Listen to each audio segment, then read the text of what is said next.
ముఖ్యమంత్రి రేవంత్ రెడ్డి ఢిల్లీ పర్యటన ముగిసింది.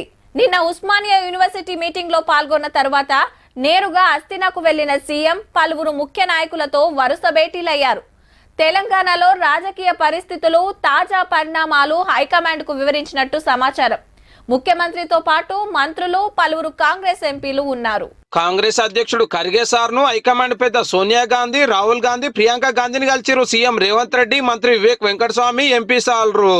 తెలంగాణలో పార్టీ పవర్లకు వచ్చి 2 ఏళ్ళు అయింది కదా.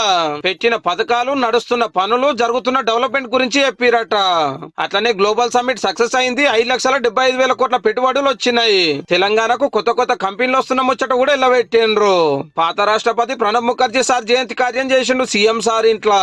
ఇక కాంగ్రెస్ ప్రెసిడెంట్ మల్లికార్జున ఖర్గే సార్ ను మంత్రి Vivek sir, Peddapalli MP Vamsi sir కలిస్తే మస్తు తారీఫ్ చేసిండు జూబ్లీ సెలక్షన్ లో పార్టీకి పతారా పెంచినందుకు.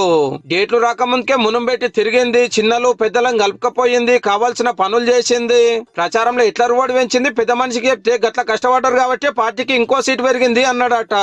ఇదే తరికతోటి జిహెచ్ఎంసీ ఎలక్షన్ లో కూడా పనిచేసి పార్టీని గెలిపియాలని కోరిండు మంత్రి సార్ను.